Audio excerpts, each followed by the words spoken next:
Well, good afternoon, everybody, and welcome to the daily broadcast, the COPEC Financial Wellness Daily Broadcast. We thank you for joining us. For those of you that are joining us maybe for the first time, we wanted to reinforce that we do the daily program every day at 2 o'clock, and our guest speaker will present from 2 to 2:30. And then at 2:30, we'll keep the lines open for any questions that maybe didn't get answered during the program. So my name is Jerry Snyder, and I'm going to be hosting today. We share that duty with Jay Lindner, but actually Jay today is going to be our guest speaker. So we're delighted to have him again with us as well. So I'm going to be silent for about a minute and let you read the disclosures. Some of our speakers do affiliate themselves with the financial service industry. And so we'll disclose that information to you. Some of our speakers, of course, also sit on the board of directors of COPEC. So I'll be silent for a brief time and then I'll rejoin you.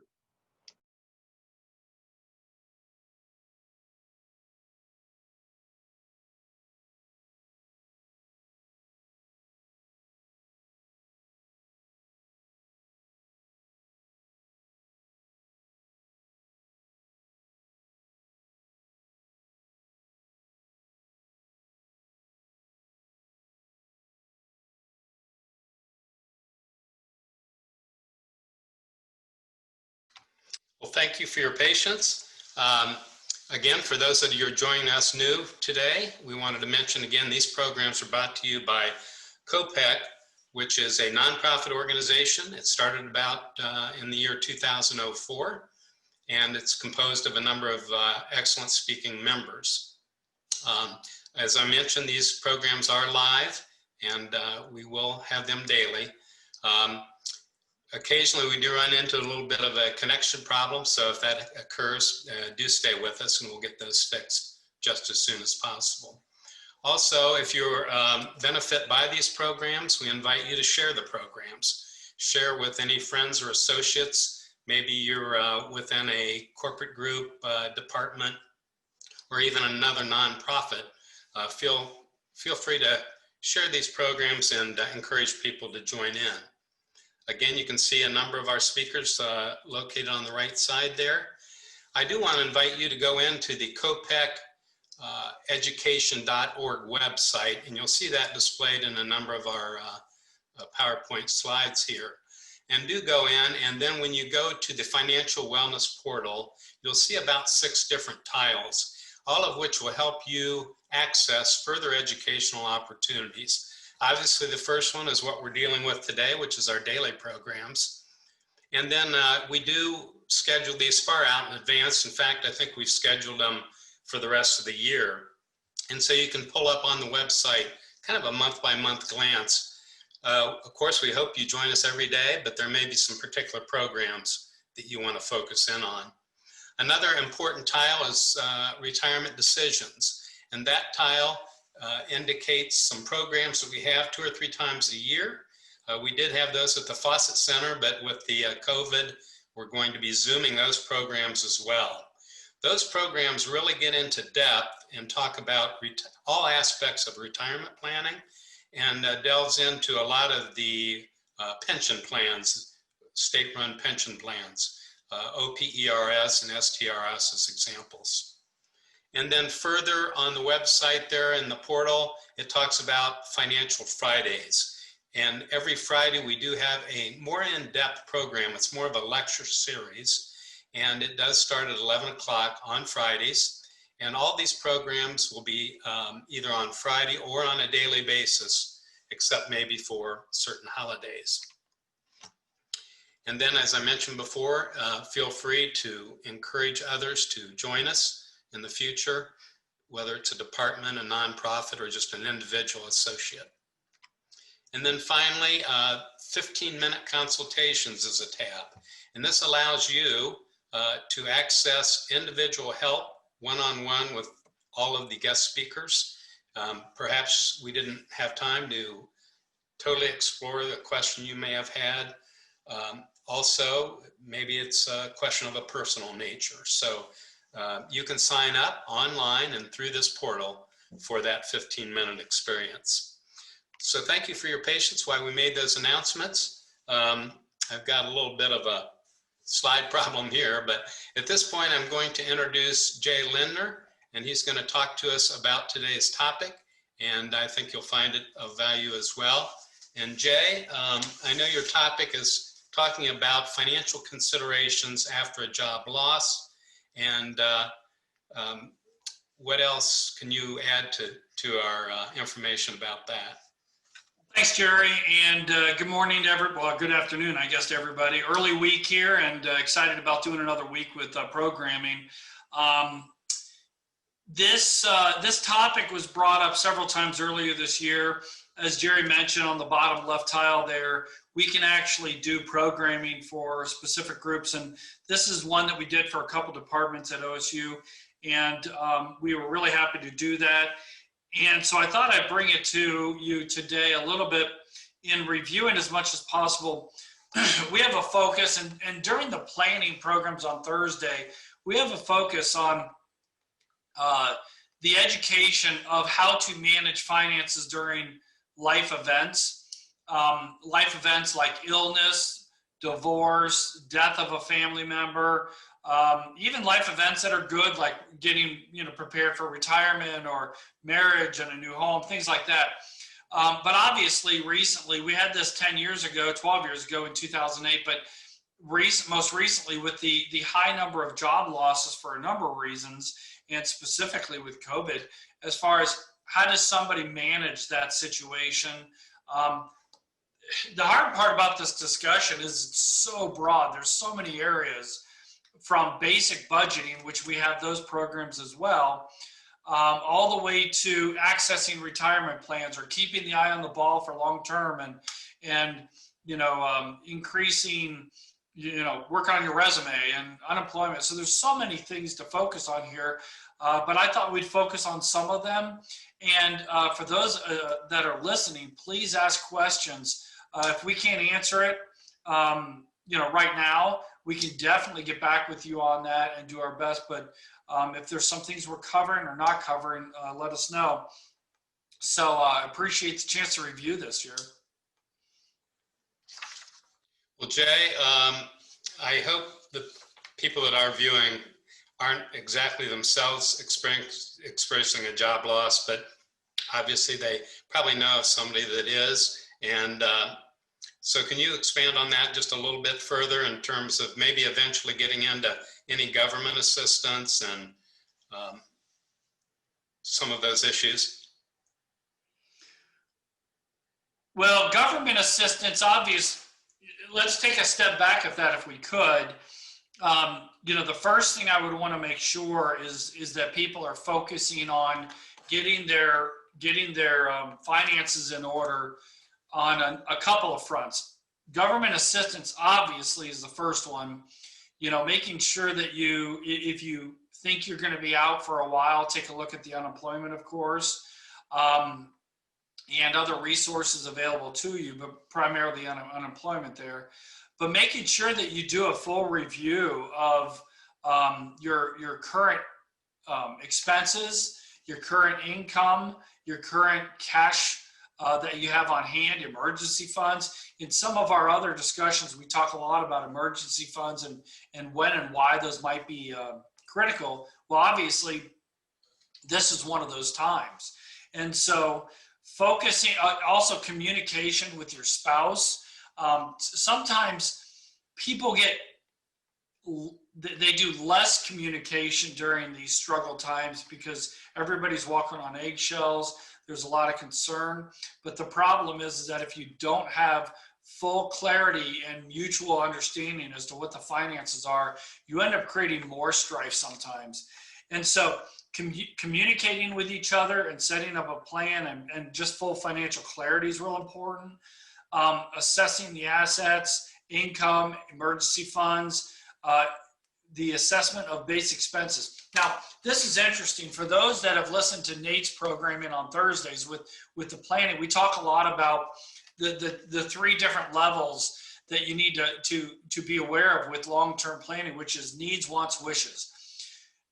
you need certain expenses, you would like or want to have certain expenses, and you wish to do whatever it might be. So a need, those are things like making sure you have enough money to pay the mortgage and car payment, and electricity and basic food and all those things. You want to be able to eat out more often and maybe buy more, whatever it might be. And then you wish that you could go on a vacation. Obviously, the first thing you need to do, that if you think you have lost a job and it might be a longer term situation, you really need to crack down those expenses into the needs category. Maybe cancel the vacation. Obviously, we have to be careful with family and how we manage all that. And with the COVID right now, a lot of people are canceling anyway. Jay, what about like health insurance too? How big an issue could that be? Well, and that's that obviously is a separate issue in the sense that you have to understand what COBRA, and actually, Jerry, you've got some insight a little bit on the health insurance side with COBRA and what the government guarantees on those health insurance side. If you have those, do you have any comments on that? Well, other than it being very important, and just make sure that's in place before you do anything else, really. Yeah, I mean, obviously, a lot of people have their employment, their health insurance through the employment. So making sure that you understand what you can get on the open market.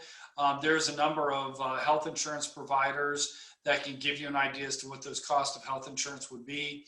And then also making sure the COBRA, which is 18 months, if I recall. That's right. Yeah. So making sure that you have those options that you can look at for that review. If somebody needs to go to their accounts to help supplement the lost income, is there any particular order of what type of accounts they could look at or should go to? Yeah, and this is really what we go back to when you have the opportunity, when you have the cash flow, when you have the income to really build that emergency fund. Now that isn't a specific account as much as it is a concept. And making sure that, the initial benefit of an emergency fund is so that you have enough money to cover deductibles and things like that. But then you want to go as high as, what if I lost my job for 3 months or 6 months or even upwards towards a year? So in the planning phase, you need to prepare for this type of a situation if you have that opportunity. If you have that opportunity, where most people are going to utilize those funds are obviously in bank accounts. We talk a lot about emergency funds. We don't really care about the rate of return as much as the liquidity, how easy it is to access those dollars, the tax effect, and those types of things. So, things simple like bank accounts, even non-retirement brokerage accounts are many times used. Now, there you have a little bit of a problem where if you have it invested and this, let's say you do have some in stocks and they're lower because of the market, you don't want to ever have to be stuck selling at a loss for those cash flow needs. But without worrying about the equity side of it, those brokerage accounts are great liquid dollars that you can get to. Also, if you put money into Roth IRAs, and we talk a lot about how Roth IRAs are great resources for emergency funds, because if you put the money in a Roth IRA, you can actually access what you put in without taxes and without penalty as far as a withdrawal. So if you put in like $5,000 a year for 5 years, and so you have a $25,000 that's put in, but then you actually go to $35,000 with a $10,000 growth, you can actually access that $25,000 to help you cover these expenses without paying taxes. So depending on what your normal income bracket was, that might be the value of a taxable $35,000 or $40,000, depending on the situation. So those are real important. If you do not have those that are available, you do have the option of maybe looking at your home equity line. If you have enough equity in the house, that's readily low cost available money you can access. Also, you could potentially look at borrowing against your 401k. If you are older, you might have some access to IRAs and some of those things. Now, obviously, you're going to have a taxable event there.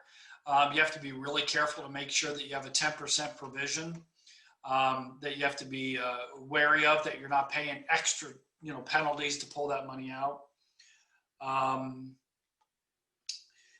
I guess be careful. The areas where we really get ourselves in trouble if we didn't do the planning ahead of time, obviously be careful of credit card debt. You do not want to be put in a situation where you now, instead of having saved that $25,000, now we're in a situation where we're putting this money on 20-25% interest on credit card debt, and now we're starting to hit that downward spiral where we're using assets that are, or loans that are really not helpful in the long-term success, even if you only do that for a year. So that's really critical. 401k loans, be kind of careful with those. Obviously, that's something that's available. And then, be aware of the IRS penalties, but also capital gains. So some of those brokerage accounts, you may create capital gains that you weren't planning on if you have to sell those off. But that falls into the taxes, I guess, a little bit. Okay, if somebody does have to go into their 401k during this period of time until they get back on their feet, but then they do find employment again or get rehired, can they pay that back with most plans, or how does that work? Yeah, in general, you can definitely pay those back. Now, here's the problem with 401k loans. In general, when you are not working, you can't borrow against the 401k anymore. So the reality is that money now is either it's either staying there, or you're rolling it to an IRA and you have access to it that way. But really, where the 401k loans really happen is if you have a spouse that has a 401k, or you roll that to it when you do finally get a job, you roll it to another 401k, and then you can access the loan there to pay off some of the other loans or shortfalls that you might have had. So you got to be careful that, you may have a 401k, you may have access to it to some degree, depending on what the ages and rules are. And remember, if you're over the age of 55, and you lose your job or retire or whatever it might be, you can actually access a 401k without penalty at 55. So that's there's so many rules, and that's why when we talk about that calendar to be able to ask specific questions, that's why we have that there, because you may have your own situation. It's real important because there's so many rules and so many different situations and how some apply to different people. But there's a lot of moving parts there and resources. But again, the 401k, be careful, because you may think you can access it, but if you're no longer employed to do payroll deduction, payback of loans and things like that, you've lost it really for that period of time. And Jay, I know, again, due to the current crisis, I know the government came through a little bit on some legislation. Can you elaborate on some of the features of that legislation that are helping people? Yeah, if anybody, I've got a couple notes here. If anybody's been watching Congress, that's always an interesting display. But they were able to come out with a couple bodies of work, and primarily the CARES Act is really the biggest one that falls there. Some of the things that I'm going to mention might not be directly to the employee, but indirectly to the employee, which helps keep you from losing. But if you do lose the job, it might not qualify. But, obviously extra payments on the unemployment. Originally, it was at $600 a week, and that ran out. So we're past that. I know the president did an executive order to extend it to 400 with state support of 25%. Congress, we're still waiting to see if they come up with an actual bill versus an executive order. But right now, that's what's on the table, and depending on the state, whether they do the 25% extra and things like that. So it's a little bit of a kind of a crazy time as far as the unemployment, the extra funds that are being available. Also, the additional weeks of unemployment out through the end of 2020. And then the additional benefits to be of benefit to independent contractors and part-time workers. So if you're in one of those categories, you might be able to get some benefits. Waiver of the 10% early distribution tax. So let's say, for example, you lost your job and it can be attributed to COVID. Now, do I know exactly how you prove whether it's attributed to COVID or not? I'm not, we can maybe bring in our tax professional to verify that. But if it's attributed to COVID, then the 10% can be waived on the early, the 10% penalty for that. So if you have an IRA, you're under the age of 55, you need to access it, and you can attribute it to the COVID. As far as why you lost your job, then that's something that makes it easier. You still got to pay taxes on it, but that makes it easier as far as taking out those distributions. And that's up to $100,000. The expansion on limits of retirement plan loans with repayment delays. And again, we talked a little bit about that already. Obviously, if you still have student loans, if you're in that situation, and you got to remember, this is with the federal government. If you refinanced with a private party, then that doesn't apply. So you got to be careful. A student loan is not the same amongst everything. It's regarding whether you're with the federal government for that loan still. And then the last is, the PPP loans that went to small business owners. Again, the whole goal there was to try to retain employees as long as possible, keep the businesses open so people have a business to go back to. I know that there's still money out there, and I know a lot of those loans are still looking at how the repayments and all those things are going to be set up. They've been deferring it and do several things. So it'll be interesting to see how that settles. That's not direct to the employee as far as, because it has to come from the business owner. But those are things to look at. If you lost your job from a small business, that might be something that you might want to consider bringing up and seeing what the business owner was doing to try to secure those PPP loans to extend the ability to retain those employees. And I think all of those provisions were pretty much under the CARES Act. And I think then there was the other Secure Act, I guess, that came along either behind that. Yeah, well, the Secure Act actually came out before the whole COVID thing happened. So this was a precursor, and it really, this is a good thing to bring up only in the sense that people know about it and some of the rules. It doesn't really affect those that lose their job as much, quite honestly. But this came out, it was voted on back in December of 2019 and was enacted in January of this year.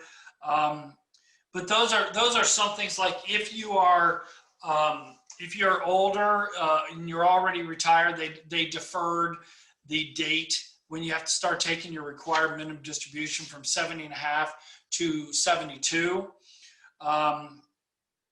There are also no traditional IRA age limits for contributions. That was one thing that they had before. Tax breaks and deductions for medical expenses. Additional clarity within retirement plans. That's real important in the sense to manage and understand expenses and things like that for your retirement plans. So a lot of that disclosure of those laws passed, which is really good for self-management. Actually, and they made some rules to actually make retirement plans easier to, through groups and things of that nature, to be able to make those available to more companies, because sometimes the smaller companies get lost in the mix there because they're sometimes cost prohibitive. And then better access even as far as part-time employees. And then I guess what else here? They did go backwards on one, which I didn't really like too much. Jerry, you might recall that they actually changed a lot of the rules with the stretch IRA for beneficiaries. Right. The way the rules were, if you had an IRA and you made your child your beneficiary, and then hypothetically, your account can be deferred through your life minus the RMDs. Then it can be deferred to your child's life with RMDs in their number, which is a lot less. Then they could defer it to their child. So almost, that's 3 generations that can continue to defer this. Well, they changed that recently. They definitely made it so that it has to be more quickly those taxes paid on those IRAs for beneficiaries. So that's one negative when it comes to long-term tax planning through generations. And a lot of people do that. And so that just changes that up a little bit. Anybody that's currently under this stretch, they would be grandfathered, I would think. And so it only applies to new people, or does that apply to existing? No, there is no grandfathering, No. my understanding. And so if you have a stretch IRA, that's not going to go out, past you and those types of things. So I don't have the exact details on that, in front of me here, but if anybody wants to learn about that, if you're in that situation, send me a note and we can make sure we get those details to you. And as I recall, too, people that are working for a smaller employer, I think some of this tax act is helping a smaller employer develop a plan if they don't have a plan already. A plan for retirement, a retirement type plan. Yeah, and that's what I was mentioning before. They have these, the ability of these, even groups. So, sometimes you can bring down the cost and have access, kind of like group health, using chambers to be able to have benefiting the cost and bringing down those. They have this, they're supposed to be coming out with options for 401ks and other retirement plans for smaller employers as well. A lot of times those smaller employers, they might look at something like a simple plan. And that's kind of an alternative to a 401k. It's basically treated like a safe harbor 401k where all that testing is already satisfied. The only problem with it, it's definitely cheaper. You don't have the same administrative actuarial calculations, TPA. And so it makes it easier and cheaper. The problem is the limits are a lot smaller. So, if you're able to put in, let's say 25,000, if you're over 50 for a 401k, you might only be able to put in 14 into a simple. So there's some negatives on that, but it's also a lot cheaper, but it's a plan that you can implement as well. Well, Jay, let's turn the discussion to a little bit of a brighter side, which would be people get reemployed or find additional employment. What should they do at that point in kind of putting their life back together? Yeah, and Jerry, you know this as well. I mean, how many times do we have somebody say, I wish I would have looked at this, 10 years ago? And these are people that are 70 years old, right? It doesn't matter your age and it doesn't matter your situation. Use these real situations as opportunities to put you into a new frame of mind about how you're going to prepare for the next. Whether it can help you now or not, that's a whole nother issue. But I know for a fact that I've got a number of clients who through the 2008 crisis, and maybe they didn't lose their job, but they were scared that what if it was me or whatever might happen. And it woke them up to some of that proactive planning, because these types of things happen every 5 to 15 years, usually 10 to 15 years, where it's a big enough movement to really affect people. And so if you're in that type of a situation where you haven't really gotten those ducks in a row, if you will, to use this as a chance to really, get control of that and get 6 to 9 months of cash available so that you can weather the storm of a job loss. Learn your budget, learn your, financial clarity. Maybe have somebody help you be an advocate and validate your thinking is right, and you're able to handle these different these situations, and not just on a budgeting, but also on a long-term financial independence analysis. The neat thing about that is it really forces clarity on you, which is if I'm 50, obviously I have to deal with my budget. I have to deal with what if I lost my job, but I also have to deal with what do I need to do to attain financial independence for retirement, my long-term success. And I want to put a note out there for everybody. Losing your job is a horrible situation for anybody. But here's something that we see a lot, and it's a very difficult situation where people kick the can down the road of preparing for retirement, and they feel that they're going to make it up in those last 5 or 10 years. And then they're 58, 59, whatever it might be, and then they lose their job. Not only are they going to have to come up with the cash flow to cover the short term, but usually they learn that they lose the excess income that they were planning on many times in a new job replacement. And so don't always assume that those last 5, 8 years is going to make up for, for a lifetime of maybe not saving. So be more aggressive, shoot for financially independent at 58 or 60. That way, if things do fall short or something happens, you already have planned for that and that stability. So just think about that when you go long-term with your planning. Well, Jay, I sure appreciate you joining us today, and I hope the audience gained some valuable insights. It's a tough time to have to go through that, but we look towards the brighter side and hope a lot of this information will make things a little bit easier for somebody facing that setback. So we've kind of concluded on our main discussion today, and I'm going to just continue here to make sure that we have addressed all the questions. So let me just take another few seconds there to see if we have any additional questions coming in. Well, yep. Thanks, Jerry. Thanks, everybody, for attending. If you have any questions, just either send it in or reach out to us independent. We'll be happy to help out any way we can. Thank you so much.